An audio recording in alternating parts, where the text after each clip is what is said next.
Zeryl sat quietly near the window of the old orphan shelter. Her long silver hair hung loose over her thin shoulders, and her eyes, a deep violet, stared up at the dark sky. Every night, she watched the stars. Big ships passed by now and then bright, loud, full of life. She always wondered what it felt like to fly, to walk freely, to run across open ground. But Zeryl could not walk. She had not moved her legs in over 10 years. Her wheelchair was old. One wheel made a soft, squeaking sound. The cushion was thin. Her back hurt most nights, but she never complained. She had learned long ago that no one listened. Other alien children came and went. Some got adopted. Some grew strong and left for training. Zeryl stayed, always watching, never chosen. A long time ago, when she was just a child, an explosion had taken her legs. A collapsing transport shuttle. Everyone blamed her for being in the wrong place. After that, even her family left her behind. She was just the broken girl in the corner. Today was colder than usual. Frost covered the window. Zeryl wrapped herself in a thin blanket and tried not to shiver. She stared at the stars again. A ship moved slowly overhead. Casting a shadow across the shelter roof, she sighed. "I wonder if they can see me from up there," she whispered. Suddenly, the door creaked open. It was rare for anyone to visit after dark. Zeryl turned her head. Slightly curious, a tall figure entered. Not an alien, a human. He wore a dark coat with dirt on the edges. His boots were heavy, and his beard was short but untidy. He looked around the room, and then his eyes met hers. Zeryl quickly looked. A way most visitors didn't talk to her. Some looked with pity. Others didn't even see her. She didn't expect anything different this time, but the human didn't leave. He slowly walked over to her and stood silently. Zeryl finally looked up again. His face wasn't cruel. It wasn't sad. He was just calm. "Cold night," he said softly. She nodded. "You don't speak?" he asked. "I do," she replied quietly, "but most people don't want to listen." The man smiled a little. "I'm not most people." Zeryl tilted her head. "You're human." He nodded. "Name's Jacob. I came here for something. Or maybe someone." Zeryl laughed without humor. "Then you came to the wrong place." Jacob sat down on a low bench beside her. "I saw you from the window, sitting here watching the sky. I do that every night," she said. "Why?" "Because I can't chase the stars," she answered, "so I watch them instead." Jacob didn't reply right away. He just looked. At her legs, there were deep scars near the knees. The skin was pale, muscles gone. Wires from old medical ports still stuck out near her spine. She caught him staring. "Does it bother you?" "No," he said. "But it bothers you." Zeryl looked away again. "It used to. Now, I just don't expect anything." "What if," Jacob asked slowly, "you could walk again?" She laughed. A bitter, tired laugh. "Are you here to make fun of me?" "No. I'm here to offer you a deal." She stared at him. "What kind of deal?" Jacob pulled something out of his coat. It's a small folded holodevice. He pressed it, and a glowing image appeared between them. 2 legs mechanical, sleek, with silver plating and soft lights at the joints. Robotic legs, human-made. "I build things," Jacob said. "I fix things, and I've worked on legs like these before." Zeryl's mouth stayed open, but no words came out. "I could build a pair for you," he said. "Custom fit. Linked directly to your spine's neural ports. You could stand, walk, maybe even run." "Why would you do that?" she asked, still shocked. "Because once someone helped me walk when I had nothing," Jacob said simply. "Now, maybe it's my turn." Zeryl's eyes filled with tears. She blinked fast and looked away. "I don't have money," she whispered. "I don't need money. I'm not strong. I might fail. Then I'll catch you." Silence filled the room. Outside, a soft wind blew across the frost-covered windows. The stars continued to shine. Zara looked back at Jacob, her voice shaking. "If this is a lie, it's a cruel one." Jacob stood and held out his hand. "It's not a lie," he said. "But the choice is yours. Come with me. Let me try. Or stay here and keep watching the stars." She stared at his hand. For 10 long years, no one had offered her anything. No one had even offered her hope. Slowly, her trembling fingers reached out and touched his. For the first time in a decade. She felt warm. Zarel had no idea how she ended up saying yes. Maybe it was Jacob's calm voice. Maybe it was the stars that night. Or maybe it was the way he looked at her, like she wasn't broken. Now, she sat in the back of his small cargo transport, her old wheelchair secured by a few straps. The vehicle shook as they left the city behind. She hadn't been outside the orphanage walls in years. The outside world felt so large, so alive. Jacob didn't talk much during the ride. But she noticed something strange, kept looking in. The rearview mirror not at her, but at the sky behind them. "Are we being followed?" Zarel finally asked. "Maybe," Jacob replied without panic. "You weren't supposed to leave that place, right?" She nodded. "They said I belonged there until I died." I think they meant it. Jacob gave a small chuckle. "Well, I don't believe in dying quietly." The vehicle entered the rocky hills outside the city. No signs, no lights. Just wind, dust, and silence. Zarel gripped the armrests of her chair. "Where are we going?" she asked. "My old workshop. Used to build things there when I still had a job. Now, it's just a safe place no one cares about." "Why are you helping me?" Zarel asked again. "Really?" Jacob finally looked her in the eyes through the mirror. "Because once, I looked away. From someone who needed help. I never forgave myself. I'm not making that mistake again." After a long, bumpy ride, they stopped near a cave entrance covered in vines and steel. Jacob pushed open a thick metal door hidden behind the rocks. Inside, it was warmer, dry, full of tools, wires, power cells, and blueprints pinned on every wall. The place smelled like oil and dust. He rolled Zarel inside and parked her chair near a wide table. "Welcome to my broken kingdom," he said with a smile. Zarel's eyes moved slowly across the room. Half-finished machines, robotic arms, servo motors. Even an old hover bike missing its engine. It wasn't much. But to her, it looked like a place where miracles could happen. Jacob pointed to a padded table. "We'll start with scans. I need to understand how damaged your nerves are. Then we can plan the connections." Zarel hesitated. "Is it going to hurt?" He nodded. "Yes, a little. But after this pain, there might be no more." She agreed.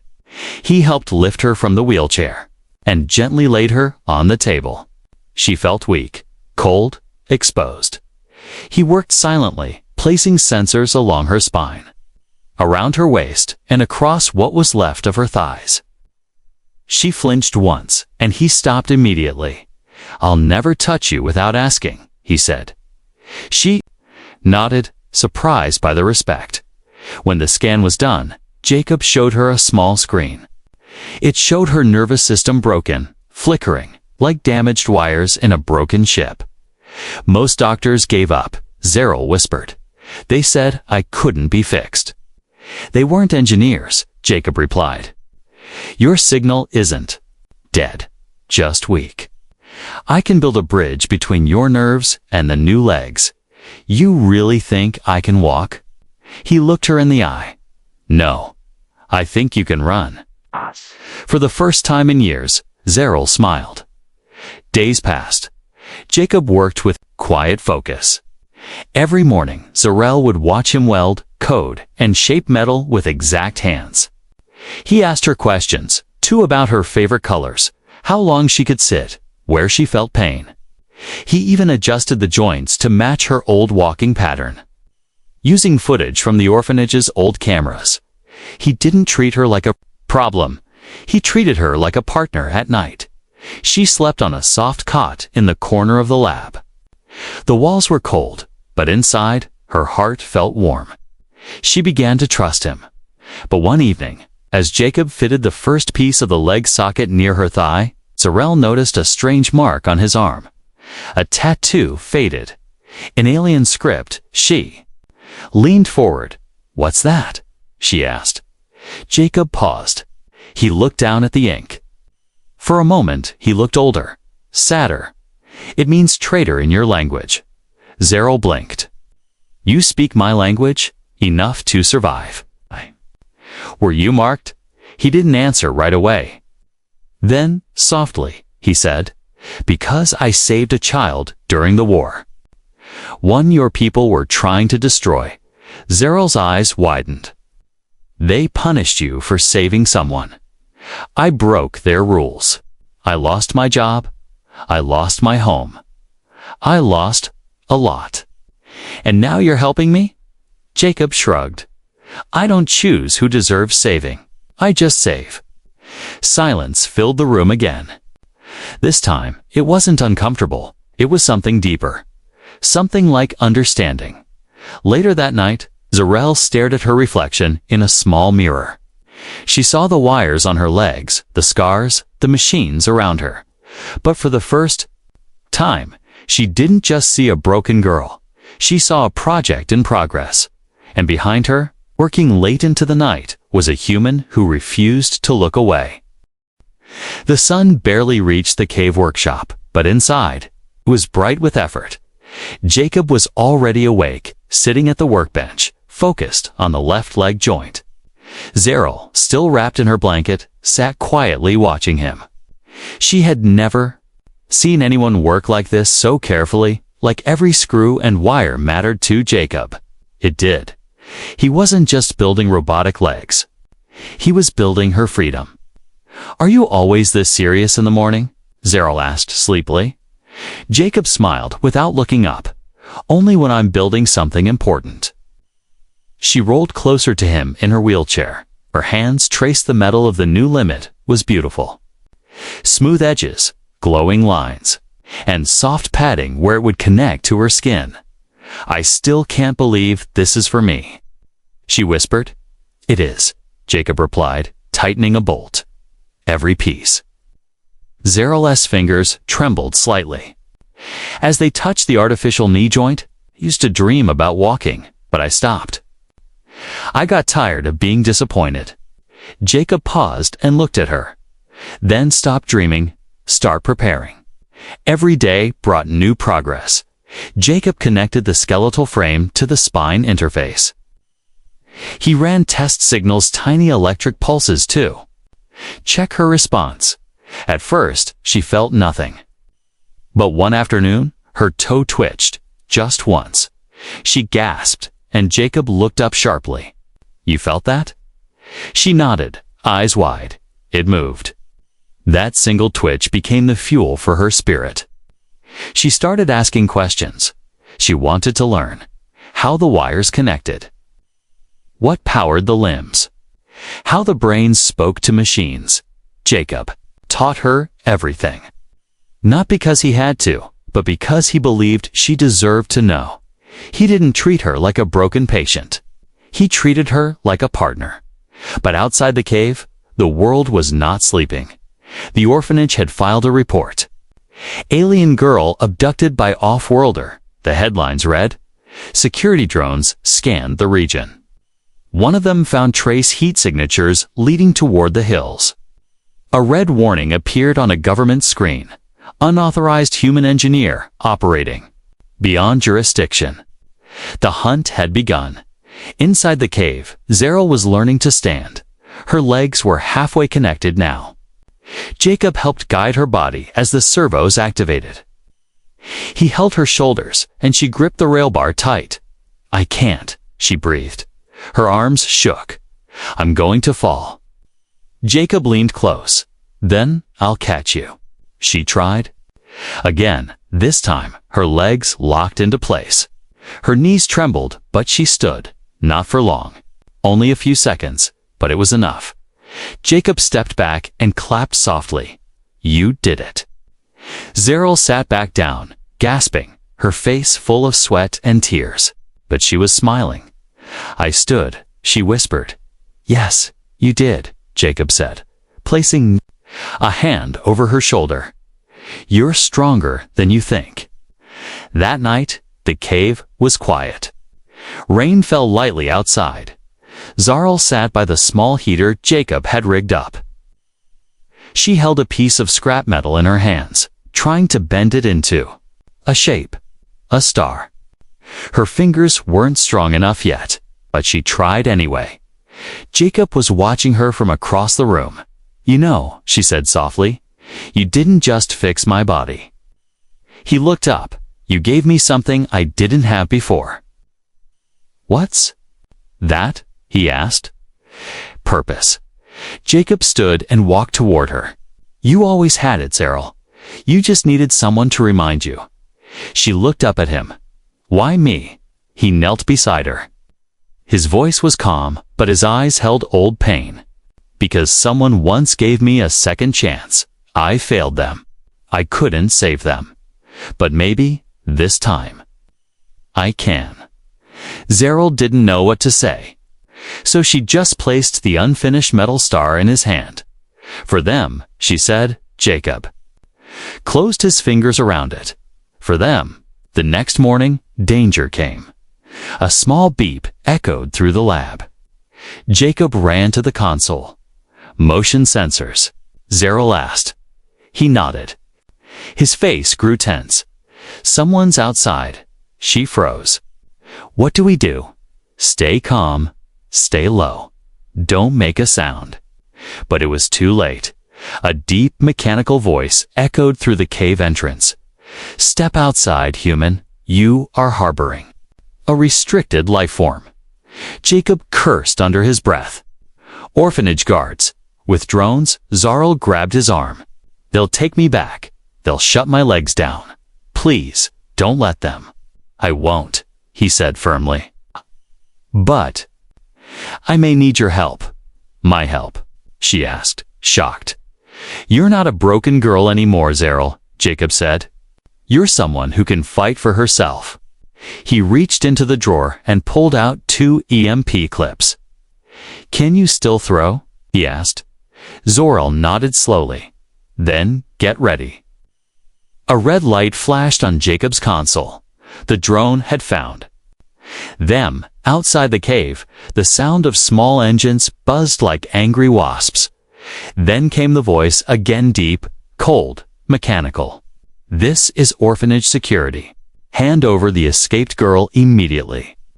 You are in violation of the Interspecies Protection Act. Resistance will result in force. Zeryl gripped the edge of her chair. Her hands were shaking. Her heart pounded like it never had before. Jacob moved fast. He pulled open a small case filled with smoke bombs, EMP grenades, and blinking tools. They've got tracking bots. And probably 2 stun guards with stun spears, Jacob muttered. They're not here to talk. Zeryl's voice cracked. Then what do they want? Jacob didn't answer. He didn't need to. They had come to drag her back. Back to the cold floors. The locked rooms. The silence. Zeryl looked down at her new legs. One was fully attached. The other still had wires sticking out and no armor shell. I'm not ready, she whispered. I can't walk like this. Jacob turned to her, his eyes steady. Then we crawl, we roll, or we fight. But we don't give up. He handed her an EMP clip.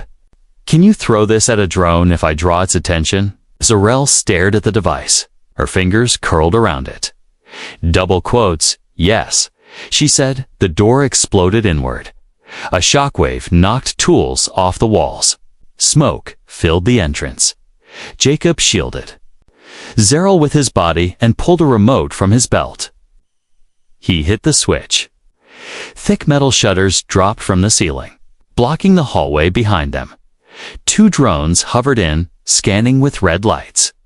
Behind them stood 2 tall guards in silver suits, their stun spears glowing blue. One guard pointed. There she is. Target confirmed. Jacob raised his hands. She's not your property. She's an unfit unit. You had no right to remove her. She's a person, Jacob growled. Step aside, human, Zeril shouted. He's not stepping aside. And she threw the EMP. It hit the left drone square in the chest. Sparks flew. The machine dropped, twitching on the ground. Jacob took that moment to charge. He slid under the second drone, placed a second EMP under it, and rolled away. Boom. The drone crashed beside the workbench, shorting out the lights in the darkness. Zeril tried to stand. The unfinished leg buzzed and sparked. Her balance shifted. I can't time falling, but then, through the smoke, a hand grabbed her arm. Jacob, I've got you, he said. The guards shouted behind them. There. Running? They ran no. They stumbled through the back of the cave. Jacob kicked open a maintenance hatch and helped Zeril through the tight tunnel. Her legs one, smooth and steady. The other, rough and glitching, made her wobble every few steps. Jacob kept holding her up. Don't let go, she gasped. Never. Behind them, footsteps echoed. Blue light lit up the tunnel. Down here. The guards yelled. Jacob pulled a lever. A wall of rocks dropped behind them, sealing the exit temporarily. Buy us a few minutes, he said, panting. They emerged into cold night air. The stars were hidden behind thick clouds, but ahead. At the edge of the hill sat an old hover sled small. Rusty, but still working. Zeril stared at it. That thing can fly. Only downhill, Jacob said, already helping her on. Hold on tight. The hover sled sped down the rocky slope, sparks flying as the bottom scraped the stone. Zeril screamed, not in fear, but in wild shock. She was moving. She wasn't. Being pushed in a chair, she wasn't just watching the stars. She was flying beneath them. Jacob shouted over the wind. How's the leg? It hurts, but it works. He grinned. Good. Don't pass out yet. Behind them, a flash lit the hilltop. The guards had found the tunnel exit, but it was too late. The sled hit the forest line and vanished into the dark trees. By morning, they had stopped. Hidden inside an old junkyard full of broken ships and metal bones, Jacob helped Zeril onto a soft seat made of old fabric. Her body was exhausted. Her nerves ached. Her half-finished leg sparked gently. She coughed. That was the worst ride of my life. Jacob laughed softly. You're alive. She nodded slowly, and I stood on my own. He looked at her with something between pride and awe. You fought. You moved. Even with one leg half working, you still kept going. She looked at him, eyes tired but bright. I didn't want to go back. Not when I've come this far. He sat beside her. They'll keep chasing us. You know that? I don't care, Zeril said. If we keep running, if you keep building, I'll never sit in that chair again. Jacob leaned back and looked up at the sky. I'll finish your legs, he said. Better than before. Stronger. She smiled. Then I'll use them, she whispered. Not just to walk, but to make sure no one else like me gets left behind. And in the quiet junkyard, surrounded by scraps and stars, metal bones and wires of trust held them both together. The junkyard was silent, except for the occasional creak of metal in the wind. Huge piles of old ship parts and forgotten machines surrounded them like silent guardians. It wasn't home, but for now, it was safety. Jacob stood under the hood of a broken hover truck, working fast. Sparks flew from his tools. Cables ran across the ground like nervous snakes. The second leg Zaral's unfinished one was finally getting the upgrades it needed. Zaral sat on a crate nearby, breathing slowly. Her body still hurt from the wild escape. Her back ached. Her arms were sore, but her eyes burned with focus. She was done being helpless. Jacob looked up. How's the right leg? Still buzzing. She tapped it lightly, less than before. But it kicks hard. He chuckled. Good, you might need that. Zaral's eyes narrowed. Why? You think they'll find us again? Jacob hesitated. Then he pulled a small round scanner from his pocket and handed it to her. It blinked red. They already have. Zaral's heart skipped a beat. They're close, Jacob said. We've maybe 10 minutes before they sweep the area. Her breath came faster. Then we run. He shook his head. No time to finish the leg. We'll move as you are. But I can't walk far yet. He walked over, knelt in front of her, and adjusted the last set of wires on the robotic limb. You don't need to walk far, he said softly. You just need to move forward, one step at a time. I'll be with you the whole way. Zaral looked down at him. Her hands trembled, but not from fear. From fire. From the deep, burning need to never go back. Then let's do it, she said. Jacob helped her stand. Her left leg, the completed one, clicked into place with smooth grace. Her right leg, half exposed, missing outer armor, wobbled slightly but held.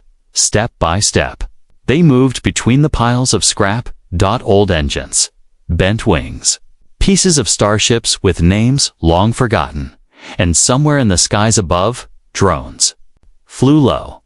Zaral's breath hitched as they reached a narrow alley of broken mech suits. How far? Jacob whispered. About 400 meters. There's an old underground rail line. We can hide there. She nodded, sweat already on her forehead. Then a sharp ping echoed in the distance. Jacob stopped. Motion sensor. We need to hurry. They moved faster now. Zaral's legs made a strange sound, one smooth, the other clicking and buzzing every few seconds. She gritted her teeth. It's glitching. I know, Jacob said. Hold my arm. She did, but only for balance, not for support. She wanted to do this. Not just for herself, but for him too. They turned a corner and found an old security fence blocking the path. Zaral stared at it, frustrated. I can't climb. Jacob ripped open a metal panel and began rewiring. Seconds passed like hours. Z-A-R. Elle heard it then. A worry sound. A red light. A drone. She pointed. It's here, Jacob shouted. Run. She didn't wait. She turned and ran, limping, stumbling. But running. Her right leg sparked her left leg word, but her will was stronger than metal. The drone fired a warning pulse. It missed her by inches, hitting an old ship wing. It exploded in a flash. She screamed but didn't stop. Jacob caught up, panting. You're still going.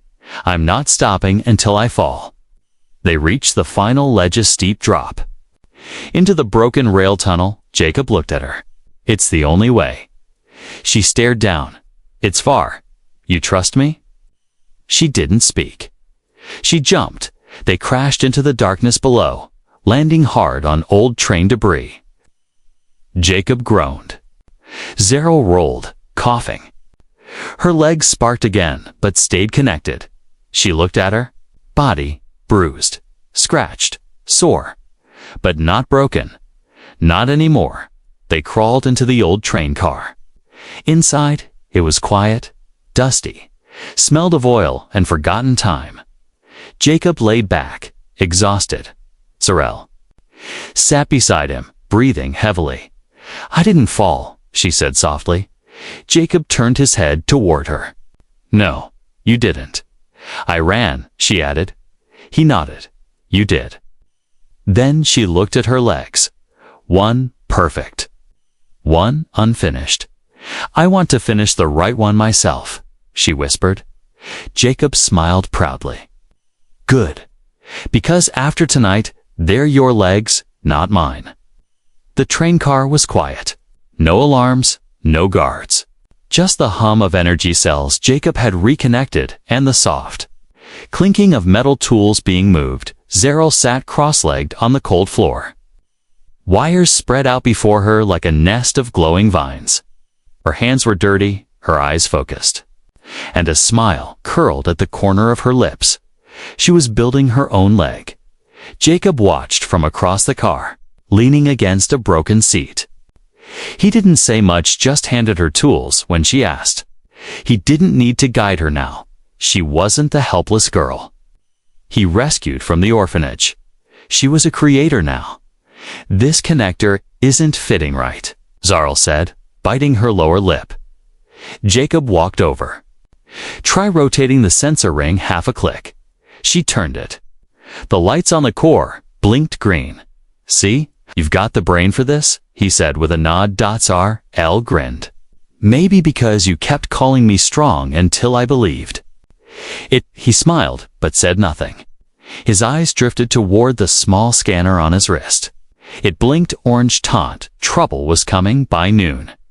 The leg was done. Zeril lifted it up and stared at it. The smooth finish, the flexible joints, and the small engraving she added herself near the ankle. ZJ01Z for Zeril, J for Jacob. He chuckled when he saw it. You named your leg. She raised an eyebrow. Why not? It's my first invention. Jacob knelt beside her. Carefully, he helped attach the leg. The ports clicked in and the system SYNCED. Then he stepped back. Ready? Zeril stood. Slowly, both legs now moved together, perfectly balanced. She took one step, then another. Then walked all the way across the train car. No chair. No hands to hold her. No pain. When she turned back around, her smile was so wide it brought tears to Jacob's eyes. You did it, he said. No, she whispered. We did it. That night, outside the train car, rain began to fall.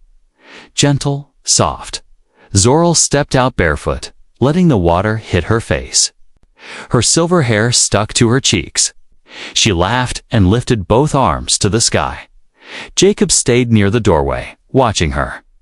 Why are you just standing there? She asked. I'm just making sure you're real. She laughed again. Real, Jacob. Then she did something she hadn't done in 10 years. She danced, not perfectly, not fast. But with every step, every spin, every splash, she proved she was alive. But joy never stayed for long. Jacob's wrist scanner beeped loud. Zeril froze mid-step. What's wrong? He looked at the screen, and his face changed. Not fear, not surprise, but deep, heavy worry. They've placed a bounty, he said. On me, she asked. He shook his head. On me. The screen displayed a blinking message from the Interplanetary Council. Jacob's photo, his name, and the words, Fugitive Human Engineer, Reward for Capture, 50,000 credits alive. 20,000 dead. Zeril gasped. Why? Because I helped someone they said had no value, Jacob said. Because I fixed what they wanted to keep broken. But that's not fair. Jacob chuckled bitterly. Since when has the galaxy been fair to people like us? Zeril stepped forward. We have to leave. Now? Jacob hesitated. Where would we even go? Anywhere, she said. We walk, we hide, we survive. Jacob looked at her. He didn't see a scared girl anymore. He saw a leader by morning. They packed everything they could. Carry tools, scraps, power cells. Zeril refused. The wheelchair Jacob tried to strap to his back. I don't need that anymore, she said firmly. They exited through an old tunnel that led to the forest edge. As they walked, Zeril glanced sideways. Do you regret it? Regret? What? Helping me. Jacob stopped walking. He turned to her and said, Helping you was the first thing I've done right in years." Zeril smiled, but in the shadows behind them, a bounty hunter's eye drone blinked red. Elite had found them. By the time they reached the mountain pass, Jacob's scanner beeped again. 2 signals. Close, more hunters. Zeril asked. He nodded. "We don't have much time." She looked down at her new legs, flexed her fingers, and then turned to him. "Then let's see what these legs can really do." They broke into a run-fast light and full of purpose. And as they disappeared into the trees, the drone lost them.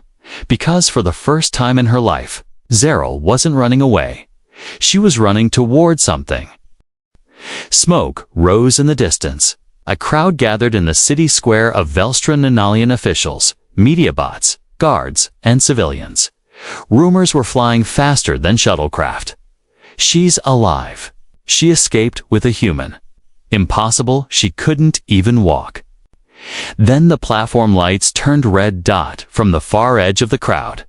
2 shadows appeared, one tall and human, the other slim and alien, walking on 2 silver legs. Gasps spread like a wave. Zeril stepped forward with her chin high, her silver hair tied behind her head, and her new legs gleaming with pride not shame. She walked slowly but with strength in each step. Behind her, Jacob followed. His hands were bound. Soldiers had caught them just an hour before, but Zeril had made a demand.